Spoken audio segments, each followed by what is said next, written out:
क्या आपको पता है कि जो रेंटल स्कैम है इंग्लैंड में वो कितनी तेजी से ऊपर जा रहा है? हर साल हजारों लोग इन फेक लैंडलॉर्ड्स और इन फेक लिस्टिंग के कारण थाउजेंड्स ऑफ पाउंड्स वो लूज करते हैं। ये जो फ्रॉड एक्टिविटीज होती हैं इस प्रोसेस को और ज्यादा स्ट्रेसफुल बना देती है। पर ऐसा हो क्यों रहा है और इससे कैसे बचा जाए, आज की वीडियो में ये सब बात डिस्कस करते हैं। सबसे पहले इंग्लैंड की हाउसिंग मार्केट के बारे में आपको मैं बता दूं। यहाँ पर इंग्लैंड में अब आज की डेट में रेंटिंग बिजनेस है that is booming, especially cities like Manchester, London, Birmingham, with property prices skyrocketing, renting value भी काफी ऊपर चली गई है। और ये जो डिमांड है, अनफॉर्चुनेटली जो स्कैमर्स होते हैं वो भी ये अपॉर्चुनिटी ग्रैब करना चाहते हैं, आप जैसे मेरे जैसे लोगों को स्कैम करना चाहते हैं। रेंटिंग स्कैम्स नॉर्मली शुरू वहां होते हैं जहां पर आपको too good to be true एक अपार्टमेंट या फिर हाउस आपको लिस्टिंग पे दिखे, जैसे कि एक बड़ा ही वेल फर्निश्ड हाउस आपको दिख रहा है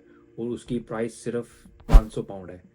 तो कहीं ना कहीं that is a red hearing. आज की डेट में 500 पाउंड की जो ऑप्शन है ना यूके में, वो बड़ी ज्यादा लिमिटेड है। थोड़ा सा इनसाइड आपको मैं बता दूं, एक साल में according to action fraud agency, England में पिछले एक साल में 22 मिलियन पाउंड की फ्रॉड एक्टिविटीज हुई है इन रेंटिंग मार्केट। इस फिगर से आप अंदाजा लगा सकते हो कितने लार्ज स्केल में यहाँ पर फ्रॉड हो रहा है। अगर इस पूरी अमाउंट को ऑन एन एवरेज किया जाए तो 1500 पाउंड पर पर्सन के साथ फ्रॉड हुआ है पिछले एक सालों में यहाँ पर England. Because of the high demand, scammers को भी आसान हो गया है ये सब स्कैम करने के लिए। उनको काफी डेस्परेट लोग मिल जाते हैं जो जिनको घर चाहिए होते हैं। नॉर्मली वो लैंडलॉर्ड्स जो होंगे आपको अपफ्रंट पैसे मांगेंगे, डिपॉजिट मांगेंगे। जैसे ही आप डिपॉजिट उनको दोगे वैसे ही वो गायब हो जाएंगे। ऐसी एक डॉक्यूमेंट्री आईटीवी में भी आई है, मैं उसका लिंक जरूर शेयर करूंगा नीचे, आप वो जाके जरूर देखना। उसमें पूरी वेल डिटेल दी हुई है कैसे स्कैमर स्कैम करते हैं। इसकी थोड़ी एनालॉजी समझते हैं कि ये होता कैसे है। आप इसको ऐसे सोच सकते हो कि जैसे आपने ऑनलाइन कोई शॉपिंग कर रहे हो, और अगर आप ऑनलाइन शॉपिंग कर रहे हो तो आपको वो घर दिखा, आपके हर रिक्वायरमेंट वो चेक कर रहा है, ब्यूटीफुल लोकेशन, ब्यूटीफुल हाउस, सस्ता। उसके साथ साथ अगर उस जो सेलर है या फिर जो एस्टेट एजेंट है उसका कोई रिव्यू नहीं है, that means it is a red hearing. थोड़ा सा ना इसको डिटेल एनालाइज करते हैं कि ये होता कैसे है। जिसको डेस्परेट है घर लेने के लिए, वो ऑनलाइन सर्च करना शुरू करता है और उसको ऑनलाइन एक घर मिलता है जो कि बड़े अच्छे एरिया में है, बड़ा वेल क्लीन हाउस है, उसके सारे टिक बॉक्स वो चेक कर रहा है, उसके बजट में भी है, क्योंकि वो काफी चीप लगा हुआ है। दूसरी आप चीज नोट करो, वहाँ स्टेट एजेंट है, उसके ऊपर कोई भी रिव्यू नहीं है। और इमेजिन आप डेस्परेट हो और आपको घर चाहिए और आप कांटेक्ट करते हो इस स्टेट एजेंट को, और वो आपको बोलता है कि ठीक है, I will reserve this house for you, but you have to send me a deposit of 1000 pounds या 2000 पाउंड्स। और आप इतने डेस्परेट हो कि आप बिना सोचे समझे उसको डिपॉजिट दे देते हो। ये एक बिल्कुल परफेक्ट सेटअप है for getting into trap of fraud. In past मेरे कुछ जान पहचान वालों के साथ भी ऐसा फ्रॉड एक्टिविटीज हुई भी है, जब उन्होंने ऑनलाइन किसी स्टेट एजेंट को कांटेक्ट किया। आजकल क्योंकि जैसे फेसबुक मार्केट प्लेस है जो कि बड़ी कॉमन एग्जांपल है, अगर वहां से आप किसी कोई घर आप देख रहे हो और अगर आपके साथ वहां से कोई फ्रॉड करता है तो आपको मतलब कोई प्रोटेक्शन नहीं है, क्योंकि आपने already you have given the details, you have given the money into their bank account. तो आपके पास कोई ज़्यादा पॉसिबिलिटी नहीं है कि आप कहाँ जाओगे। जैसे कोई स्टूडेंट है इंडिया में है और उसको घर चाहिए यूके में, तो वो क्या करेगा, वो जनरली वो जाएगा ऑनलाइन फेसबुक मार्केट प्लेस या फिर ऑनलाइन वेबसाइट्स पे सर्च करेगा, यू पे डिपॉजिट। आपको इतनी डिटेल में यहाँ का लीगल रूट आपको यहाँ का ज़्यादा पता नहीं है, तो उस तरह के लोग जो होंगे वो ज्यादा जल्दी फॉल करते हैं इस ट्रैप में। तो let's break down these scammers into categories, और कैसे आप इनसे बच सकते हैं वो मैं आपको बताता हूँ। पहली कैटेगरी है तो फेक लैंडलॉर्ड्स। स्कैमर है वो as a fake landlord behave करेगा। आपको वो कांटेक्ट करे कि मेरे पास एक रूम है या मेरे पास एक घर है, मैं आपको रेंट पे दे सकता हूँ, और आप उसको डिपॉजिट मनी दोगे रेंट के लिए। पर जैसे आपको पैसे आप उसको डिपॉजिट दोगे वो गायब हो जाएगा और आपको दोबारा मिलेगा नहीं। तो ये एक टाइप के स्कैमर्स होते हैं। दूसरे स्कैमर्स होते हैं फैंटम रेंटल्स। अब फैंटम रेंटल्स का मतलब क्या है कि जैसे कोई कोई बंदा जो स्कैमर होगा वो एयरबीएनबी कोई घर हायर करेगा, एक दिन हायर करके उसकी फोटोज ले लेगा, फिर वो फोटोज क्या करेगा, वो ऑनलाइन डालेगा एडवर्टाइजमेंट्स। आजकल दुनिया भर की ऑनलाइन वेबसाइट्स होती हैं जहाँ पर आप अपने घर डाल सकते हो रेंट के लिए। वो वहाँ पर डालेगा और सारी डिटेल अपनी डाल के आप उसको कांटेक्ट करोगे, आप उसको डिपॉजिट दोगे, पैसे दोगे, ट्रांसफ़र करोगे और आप बोलोगे कि चलो मैं व्यूइंग करता हूँ। या फिर वो ऐसा सिस्टम क्रिएट कर देगा कि इवन कभी-कभी क्या होता है कि मैंने ये भी सुना है कि वो व्यूइंग भी क्रिएट करते हैं। जैसे कि उन्होंने बोला कि इस दिन को इतने बजे आप आ जाओ, आपकी व्यूइंग होगी। वो क्या करते हैं, वो उस एयरबीएनबी को हायर करते हैं 1 या 2 दिन के लिए और जितने भी व्यूइंग्स उनके ट्रैप में जो बंदे फंसे होते हैं ना, उन सबको वो इसी एक ही दिन, एक ही टाइम पे बुलाते हैं। तो सब व्यूइंग कर लेंगे और आपके ऊपर क्या होता है कि आपके ऊपर प्रेशर हो जाता है कि यार ये इतने 20 बंदे आए हुए हैं व्यूइंग करने के लिए, क्या पता ये घर निकल ना जाए। और आप इतने डेस्परेट होते हो क्योंकि मार्केट यहाँ पर इतनी टाइट है कि एक घर के पीछे पीछे 10-10, 20-20 बंदे पड़े होते हैं। तो आप अपनी तरफ से तो अपने लिए अच्छा करोगे क्योंकि आप बोलोगे कि यार मैं फटाफट ये घर फाइनल करूं क्योंकि घर इतना ब्यूटीफुल अंदर से सजा होगा। आप बोलोगे यार ठीक है, ये लो पैसे, मेरा घर मुझे दो। जैसे ही आपने वो ट्रांसफ़र किए पैसे, उस टाइम के बाद उसने आपको रिस्पॉन्स करना बंद कर देना है। और अगर आप उस घर में जाओगे वापस और पता चलेगा कि वो एयरबीएनबी है, आपके पैसे मतलब वेस्ट हो गए। तो ये भी एक स्कैम चल रहा है यहाँ पर यूके में। इस चीज़ का आप बिल्कुल ध्यान रखना। जब भी आप कोई भी घर देखने जाओ, only choose a well reputed estate agent.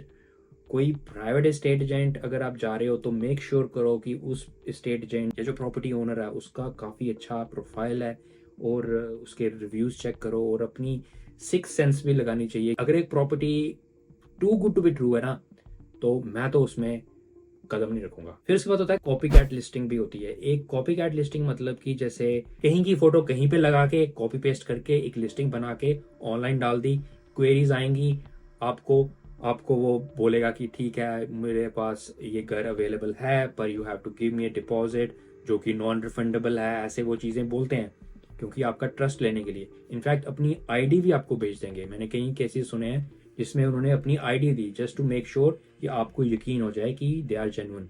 तो जैसे ही वो आपको आईडी देंगे, that could be a fake ID, तो आप उसको ट्रांसफ़र करोगे। इवन 100 पाउंड्स, मतलब स्कैम तो स्कैम है ना, चाहे 1000 पाउंड का हो या 100 पाउंड का, आपने उसको 100 पाउंड्स या 1000 पाउंड ट्रांसफ़र किए एज ए टोकन मनी कि भाई मैं आ रहा हूँ देखने के लिए, कल या परसों मैं विजिट करने आ रहा हूँ आपका घर। अब जब आप पैसे आपने दे दिए, दैट्स इट, उनका काम पूरा हो गया, स्कैम हो गया। इन चीज़ों से बचना कैसे है, रिपोर्ट कैसे करना है, स्पेशली जो हमारे भाई आते हैं इंडिया से या किसी और कंट्री से आते हैं, तो यहाँ पर आप रिपोर्ट ही चीज़ें कैसे कर सकते हो, इस सेक्शन में आपको मैं वो बताऊंगा। कहते हैं एक ना और 100 सुख। सबसे पहले तो अपनी सिक्स सेंस रखो कि भाई जब भी कोई चीज़ लेनी या फिर आपने हायर करनी है तो अपनी सिक्स सेंस लगा के ही आगे अगला कदम बढ़े। भगवान ना करे आपके साथ स्कैम कभी हुआ हो, कभी हो जाए, तो कैसे आप रिपोर्ट कर सकते हैं यहाँ पर यूके में। सबसे पहला काम करना है, अगर आपके साथ कभी फ्रॉड हो, एक्शन फ्रॉड यहाँ पर एक टीम है, वहां पर आप जाके अपने क्राइम को रिपोर्ट कर सकते हो। चाहे आपका कोई साइबर क्राइम हो या फिर आपका इस तरह फाइनेंशियल लॉस हुआ हो जो आपके साथ कोई फ्रॉड कर गया हो, तो वो आप वहां जाके रिपोर्ट कर सकते हो। उसका एक नंबर भी है, मैं स्क्रीन पे फ्लैश करूंगा, वो नंबर डायल करके आप कॉल भी कर सकते हो या फिर उनकी एक वेबसाइट होगी, वहां पर जाके आप अपनी रिपोर्ट भी दे सकते हो। उसके अगेंस्ट आपको क्राइम रेफरेंस नंबर मिलेगा जो कि आपके काम आ सकता है। अगर आपके पास इंश्योरेंस है तो आप इंश्योरेंस क्लेम कर सकते हो उस चीज़ का। दूसरी चीज़ है, अगर आप इंटरनेशनल स्टूडेंट हो, सबसे इजी तरीका है कि आपकी यूनिवर्सिटी कॉलेज में एक इंटरनेशनल स्टूडेंट सेंटर होता है, वहाँ पर आप जाओगे, वो आपको गाइड करेंगे कि आपने क्या करना है। अगर आपकी लैंग्वेज प्रॉब्लम है, अगर आप ऐसी कंट्री से आए हो जहाँ पर फर्स्ट लैंग्वेज इंग्लिश नहीं है, आपको वो हेल्प एंड सपोर्ट भी मिल जाएगी जो कि आपके केस को फॉरवर्ड करेगी और साथ में आपको गाइड करेगी कि इस सिचुएशन में आपको क्या करना है। Student centre is very helpful. Even fraud के केस में नहीं, कोई भी प्रॉब्लम हो ना आपको, अगर आप स्टूडेंट हो, go to international student centre, वहां पर आपको सब हेल्प मिल जाएगी। तीसरी ऑप्शन है आपकी यहाँ पर हाई कमीशन जो इंडियन एम्बेसी है, वहां पर भी आप जा सकते हो। वहाँ का फोन नंबर है, मैं ये स्क्रीन पे डालूंगा, वहां पर आप कॉल करके सपोर्ट ले सकते हो। आपको वो गाइड करेंगे कि आपने क्या करना है। और अगर आपका जो फ्रॉड है वो किसी एक पर्टिकुलर प्लेटफॉर्म से हुआ है, जैसे फेसबुक, यहाँ पर वेबसाइट्स हैं जूपला, राइट मूव, या भी कोई भी प्लेटफॉर्म से आपने वो फ्रॉड एक्टिविटीज ऑब्जर्व की हैं, तो वहाँ पर उस प्लेटफॉर्म पे इन्फॉर्म ज़रूर करो, क्योंकि ये जो प्लेटफॉर्म है ये बने हैं यूके में to give protection to users. तो अगर ऐसा कुछ हो रहा है तो उनको ज़रूर इन्फॉर्म करो ताकि वो स्टेप्स लें अपने प्रोसेस को इम्प्रूव करने के लिए। और लास्टली सबसे ज़रूरी है कि अपना एक्सपीरियंस शेयर करो अगर आपके साथ ऐसा हुआ है, क्योंकि हमारा नॉर्मली फीडबैक क्या होता है कि अगर किसी के साथ फ्रॉड होना, मैंने ये पर्सनली देखा है, जैसे इंडिया में कभी किसी के साथ फ्रॉड होना वो किसी को बताते नहीं है, क्योंकि वो एज ए फील करते हैं कि शर्म फील करते हैं कि यार मेरे साथ फ्रॉड हो गया, क्या सोचेंगे लोग। तो ये अपनी थिंकिंग बिल्कुल नहीं रखनी है, क्योंकि अगर आपके साथ कुछ हुआ है, फ्रॉड हुआ है, इवन यूके में नहीं कहीं भी अगर आपके साथ फ्रॉड हुआ है, अपना एक्सपीरियंस शेयर करो।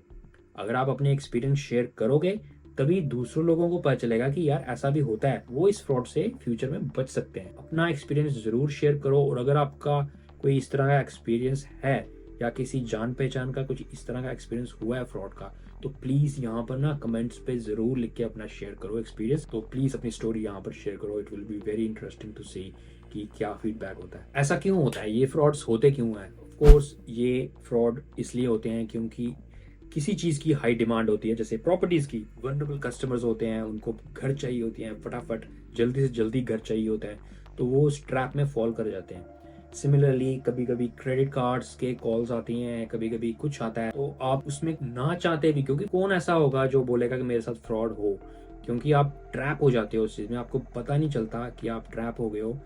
मगर इस चीज़ से बचने के लिए आपको हमेशा चौकन्ना रहना पड़ेगा। आई थिंक यहाँ पर गवर्नमेंट को, चाहे यूके में हो या कहीं भी हो, ये चीज़ रूल्स एंड रेगुलेशन लाने चाहिए। जो प्लेटफॉर्म ओनर्स होते हैं उनको रिस्पॉन्सिबिलिटी होनी चाहिए कि अगर उनके प्लेटफॉर्म में कोई स्कैम हो रहा है, they are liable, they are accountable. इतनी प्रोसेसेस अपनी स्ट्रॉन्ग करें कि फ्रॉड एक्टिविटीज हो ही ना उनके प्लेटफॉर्म में। इट्स अ बिग इशू और अभी तक इसका 100% सोल्यूशन तो नहीं मिला है, पर आपकी, हमारी अपनी समझदारी की वजह से हम इस चीज़ से बच सकते। Always double check the listing, हमेशा चौकन्ने रहो। अगर आप इंडिया से या कहीं से यहाँ पर यूके में घर ले रहे हैं तो मेक श्योर करो कि आप एक रेप्यूटेड एस्टेट एजेंट के थ्रू ही जाएं। जब भी आप घर देखो हमेशा वेरीफाई करो, जो एस्टेट एजेंट हो, जो सेलर हो या फिर जो आपको घर दे रहा है उसको वेरीफाई करो, डबल वेरीफाई करो। एक मैं चीज़ आपको बता दूं, यहाँ पर डिपॉजिट जो होता है ना घर का, वो लैंडलॉर्ड के पास नहीं होता है। वो जो डिपॉजिट होता है वो एक सेपरेट गवर्नमेंट एंटिटी बनी हुई है, वहां पर डिपॉजिट होता है। अगर आप लैंडलॉर्ड को डायरेक्टली डिपॉजिट देते हो ना, that means you are giving the money to the landlord, और उसकी कर्टेसी के ऊपर होगा कि आपको वो पैसा वापस मिले या ना मिले। लेकिन जब आप एक प्रॉपर चैनल के थ्रू जाओगे ना, वो जो डिपॉजिट मनी होगा वो जाएगा, एक सेपरेट गवर्नमेंट बॉडी होता है उसके अकाउंट में डिपॉजिट होता है, that is like a third party. वहां जब आप घर छोड़ के जाओगे तो you can claim that money back as long as you haven't damage the property, वो आप क्लेम कर सकते हो। तो मतलब आपका वो पैसा जो थर्ड पार्टी के पास होगा ना, वो आपका कहीं वेस्ट नहीं जाएगा। लेकिन अगर आप लैंडलॉर्ड को डायरेक्टली डिपॉजिट दोगे, उस लैंडलॉर्ड की ऑनेस्टी के ऊपर वो आपको पैसा कितना वापस दे। लेकिन यहाँ पर रूल कहता है कि जो वो पैसा है that has to be deposited into a third party account. आप क्या बोलते हो, क्या ये रिस्पॉन्सिबिलिटी वेबसाइट्स और प्लेटफॉर्म ओनर्स की है, या फिर जो घर देख रहे हैं उनको खुद ही अपने आप को प्रोटेक्ट करना चाहिए? इन स्कैम्स से कैसे बचा जाए, आपकी क्या राय है? क्या जो प्लेटफॉर्म ओनर्स होते हैं उनको ज्यादा प्रोटेक्शन करनी चाहिए अपनी वेबसाइट्स की, या फिर जो मेरे जैसे, आप जैसे रेंटिंग होम सर्च कर रहे हैं उनको ज्यादा चौकन्ना रहना पड़ेगा? क्या बोलते हो आप, क्या करना चाहिए? और अगर आप या फिर आपके जानने वाले किसी की भी इसके साथ कुछ ऐसी स्टोरी हुई है तो प्लीज कमेंट सेक्शन में जरूर शेयर करना। एक बार फिर thank you so much for watching this video और stay safe, take care, bye bye.